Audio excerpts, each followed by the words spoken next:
Hey guys, it's Dave. Welcome back to DJ Media. And in this video, we're doing a proper review of this camera.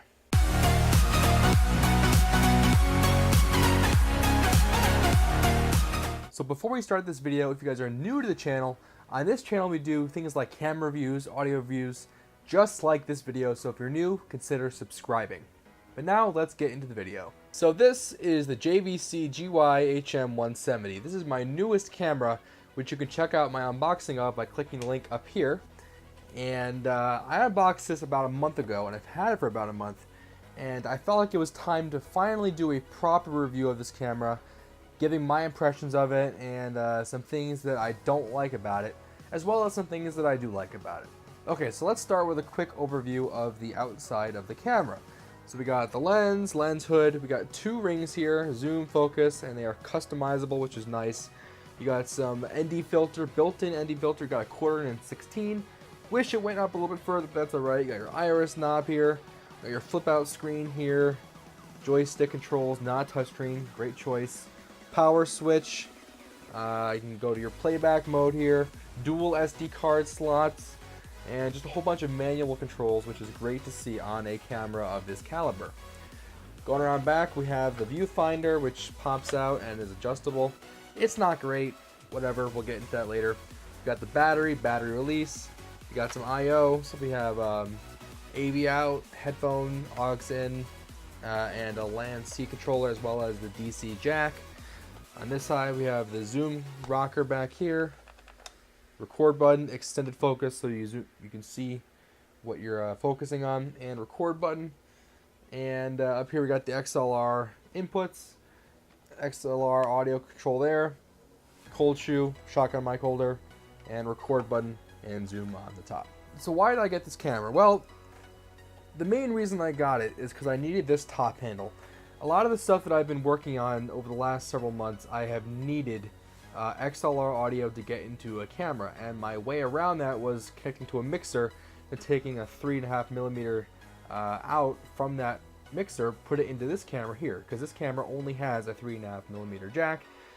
So I really needed some other way to do it, and I was looking at something like the Canon XI10, XI20, but those are so hard to find now, and Canon apparently seems to have discontinued them for whatever reason in favor of the XA30 and 35, which are now stupidly expensive.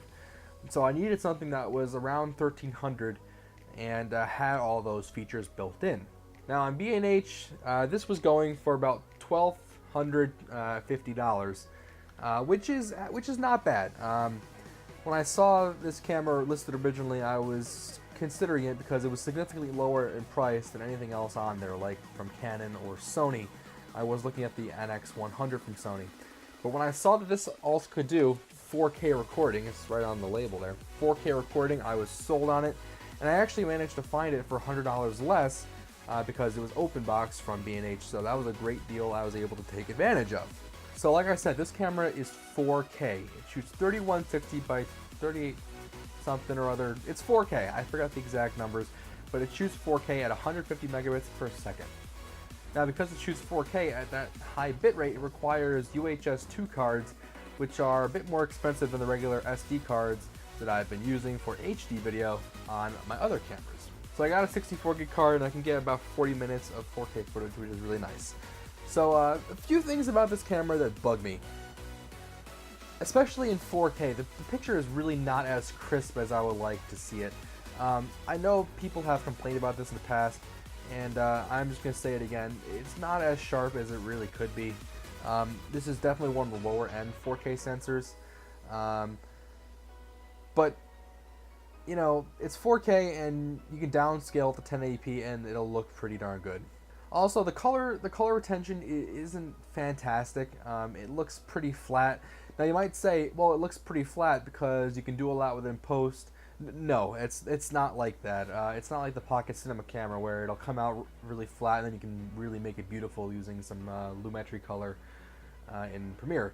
Not like that. You can do some Lumetri color with this, and I have done it, and it doesn't look horrible, but it's not fantastic.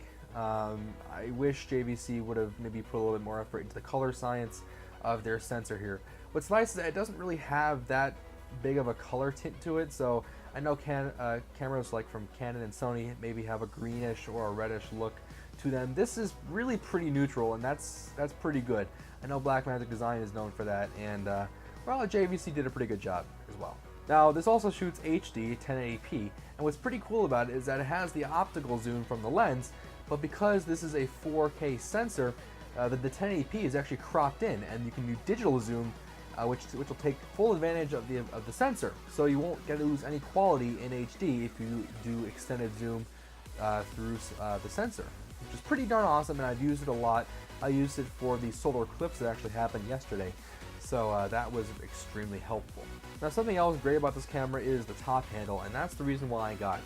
The top handle features 2 XLR audio jacks, and they can be supplied with phantom power so that we can use condenser microphones, which is extremely useful. In my smaller recording gigs, I will actually use just those 2 XLR ports. That way I don't have to bring around a mixer everywhere because I can do everything through this top handle. So let's take a closer look at the top handle. So here it is detached. Yes, it is detachable, which is nice. So if you need sort of a smaller footprint, you can take it off if you need to, but I really wouldn't take it off because it takes away a lot of the functionality of the camera. So here it is. It has a little screw here. It just slides in. On this side, like we saw earlier, it has a shotgun holder. It has some squishy rubber in there to keep it somewhat absorbed. It's not great, but you know, it's good enough. The 2 XLR jacks and the audio controls there. Now this camera supports 2 channels of audio. Both channels can be left and right. Now input 1 on the top panel, input 1 there, you can put something like a mono shotgun mic in there and then put it over left and right over both channels. That way it doesn't come out of one ear. However, you can't do that on input 2. So if you put something in input 1 and you want that to be in both ears, well, input 2 will only be in one ear, which is extremely annoying, and I wish there was an option to do that, because it's extremely limiting in what you can do. You can't put multiple shotgun mics in here.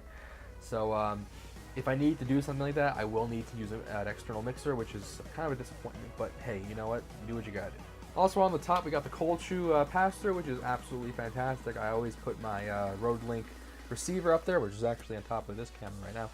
And it also has a record button with a lock on it, so that way if you think you might accidentally press it, you can lock it so you won't press it. And it also has a zoom rocker as well as speed control for that zoom rocker. It also has a tally light, which is nice. That way you know if you're recording. There's also a tally light on the front of the camera as well. Okay, moving back to the main part of the camcorder, a few things that also bug me. The viewfinder. It's stupidly small, it's not very good quality, and I just never use it. So if you're planning on getting this camera, just know that the viewfinder is basically unusable, and you can do with that as you will. Now, another big complaint I have about this camera is the flip-out LCD screen here. It's pretty grainy. You get a lot of noise on that screen, and it is not color accurate whatsoever. That's why I always use an external monitor via the HDMI out here, because this thing it's good. It's fine for setting your shot, you know, composition-wise, but for color and for gain and noise, ugh, it's absolutely. I feel like JVC could have done a lot better here, and I know Canon is fantastic. They put fantastic monitors. Blackmagic puts fantastic monitors, except on the Pocket Cinema.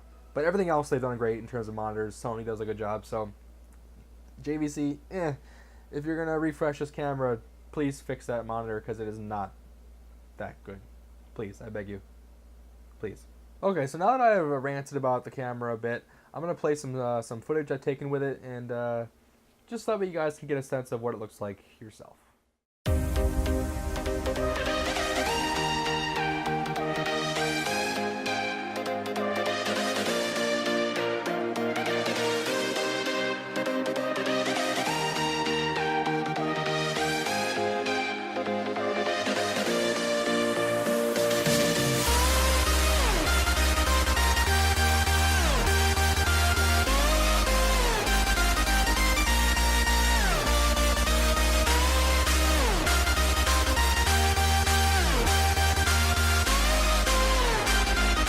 So I hope that this video sort of helped you learn a bit about this camera, about some of its pros and cons, and why I got this camera.